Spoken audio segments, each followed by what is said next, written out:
Ассалаумағалейкум қалың елім қазағым. Бұрынғы әділет министрі Марат Бекетаев түрмеден қашып, Назарбаевпен самолетта елден қашпақ болған жерінде ұсталды. Бұл туралы ақпаратты бас прокурордың орынбасары Әсет Шыңдалиев растады. Бұрынғы шенеунік 21 қазанда әуежайда ұсталған. Халқым, бірақ шалға ештеңе айтылмады. Егер Ринат Зайытов айтқандай, министрді қамаудан шығарған Назарбаевты да ұстау керек десеңіздер, лайк басыңыздар. Ол қашпақ болған кезде ұсталды. Тергеу аясындағы басқа ақпарат жария етілмейді, деді Шыңдалиев. Еске сала кетейік, бұған дейін Бекетаев ықтимал жазадан құтылу үшін Стамбулға, одан әрі Лондонға ұшпақ болғанын хабарлады. Экс-министр алдымен куәгер, содан кейін күдікті ретінде тергеуден өтіп, ешқайда кетпеу туралы қолхат берді. Тергеу ақпараттың сыртқа шығып кетпеуі үшін жабық ақпараттық режимде жүргізілді.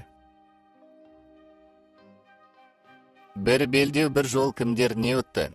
Қытай бір белдеу бір жол бастамасының 10 жылдығының форумына барған жоғары лауазымды тұлғалардың арасында Қазақстан президенті Қасым-Жомарт Тоқаев та болды. Пекин бұл жобаны барлық тарап отатын серіктестік деп көрсетеді. Бірақ кейбір сарапшылар бұл жобадан басқа елдермен салыстырғанда Қытайдың кредиторлары мен құрылысшылары ұтқан дейді. Бұл туралы не дейсіз? Қытай бұдан отатыны сөзсіз. Қытай инвестициясының негізгі мақсаты да осы. Бірақ алдымен бір белдеу бір жол жобасы не? Оған не жатады?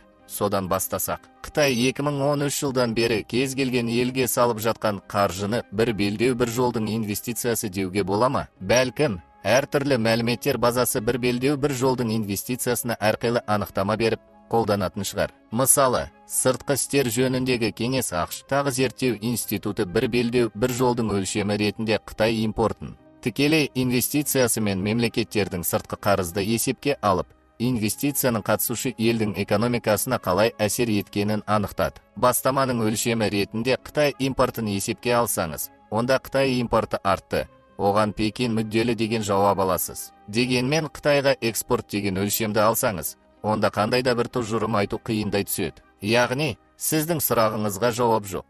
Себебі бұл қандай жобаны есепке алғаныңызға және оған тараптардың қаншалықты қатысқанына байланысты. Ал бастаманың алғашқы жылдарында іске асқан ірі инфрақұрылым жобаларын сүзгіден өткізсек, одан екі тарапта Қытай мен Орталық Азия тез пайда көрді. Себебі Қытайдан импорт пен Қытайға экспорт қатар жүрді. Бұл ретте Орталық Азия тауарды Қытайдан алып, Қытайға тасымалдады. Ол уақытта бұл табиғи ресурстардың Орталық Азиядан тасымал еді. Бірақ бұл бір белдеу бір жол бастамасына дейінде болған. Тікелей шетел инвестициясын қарастырсақ, бұл ретте қатысушы мемлекеттердің көбірек пайда көретін әлеуеті бар. Қытай инвестицияны тек мемлекеттерден табиғи ресурстарды өндіріп, оны өзіне тасымалдауға ғана бағыттамай, қайта өңдеу мен басқа елдерде дайын өнім шығаруға ақша сала бастады. Бірнеше жыл бұрын бұл тенденция болмаған еді. Алайда Қазақстан Қытай инвестициясынан пайда көрді дегенде нақты кімді меңзеп тұрмыз? Бұл ретте Қазақстан элитасын меңзеп тұрмыз ба?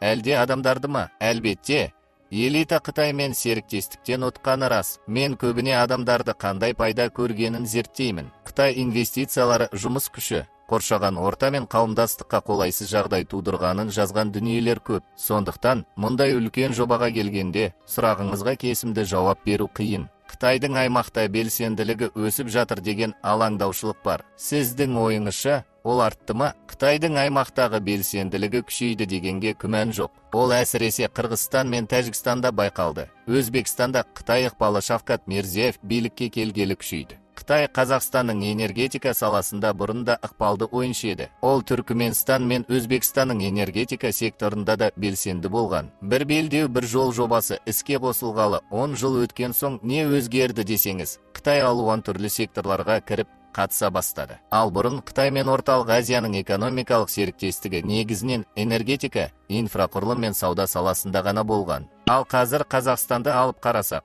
мұнай мен газ серіктестіктің жалғыз көзі емес, Қытайдың басқа материалдарға қызығушылығы артты. Сондықтан 10 жыл бұрынғы кезеңмен салыстырғанда Қытайдың белсенділігі әлдеқайда кесіп, өлшенген, кемеліне жеткен деуге болады. Сөйте тұра басқа серіктестермен де әріптестік күшейді. Қазақстанға келсек, Еуроодақ, ақш және Ресеймен салыстырғанда Қытайдың рөлі айтарлықтай артты деуге келмейді. Құрылыс, көлік, сауда тәрізді экономика саласында Қытайдың рөлі маңызды. Бірақ Қытайдың Қазақстаннан алатын мұнай көлемі айтарлықтай көп емес. Қазақстанның негізгі серіктесі кім дегенге жауап іздеп, әртүрлі секторларды қарасақ, ондағы ойыншылар әрқилы екенін байқауға болады. Қазақстанға келген инвестицияға қарасақ, Қытай бірінші орында емес. Бұл ретте әдетте бірінші орында Еуропа елдері тұр. Сондықтан Қытай Қазақстанның қандай да бір саласында монополист деуге келмейді. Қытайға қарсы көңіл күй және аймақ басшылығына қысым.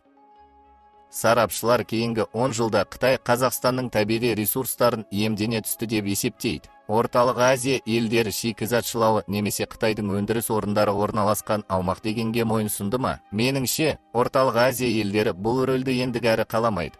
Қытайдың аймақ мемлекеттеріне қатысты ұстанатын әдісі уақыт өте келе өзгерді. Мұның себебі Қазақстан мен Қырғызстанда Қытайға наразылықтан шыққан саяси мүдде. Бұл көңіл күй мен қозғалыс мемлекеттердің жетекшілігіне әсер етті. Сонымен қатар Қытайдың Шыңжаңдағы мұсылмандарды қудалауға байланысты әлемдегі саяси қысымда ықпал етті. Осылайша Қытаймен серіктестікті әртараптандыру, сапасын жақсарту үшін Орталық Азия басшыларына жан-жақтан қысым жасалды. Сонымен қатар Орталық Азияның энергетикалық дағдарыс проблемасы бар. Бұл мәселе Қазақстанның да басында бар.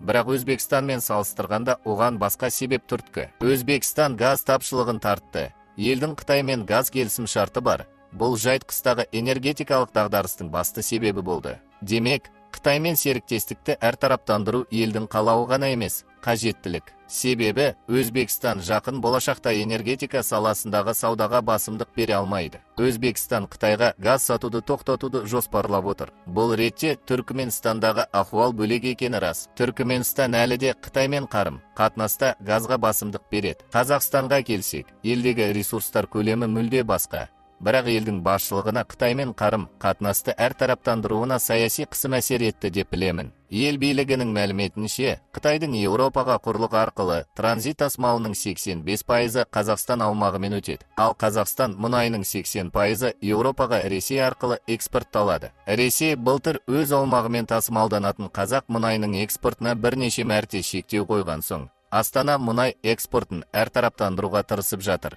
Қытай қазақ мұнайының балама экспорт бағыттарын дамытуға мүдделі ме? Бұл бағытта Қазақстанға көмектесе ме? Меніңше, бұл Қытай Қазақстанға энерготасымалдағыштар тасымалын әртараптандыруға көмектесуге мүдделі ме дегенге байланысты болмақ. Бұл іске асуы мүмкін, бірақ Қытай мұнай экспортын басқа жобалар аясында әртараптандыруға мүдделі болса ғана көмектеседі. Меніңше, Қытай дәл қазір Каспий, Кавказ дәлізі арқылы Ресейге балама жолдарды ашқысы келмейді. Қытай Қазақстанның табиғи ресурстарын тасымалдау үшін Пекинге еш қатысы жоқ балама жолдарға инвестиция салғаны оғаш нәрсе. Бірақ егер бұл Қытайға пайда әкелсе, онда Пекин көмекке келер еді.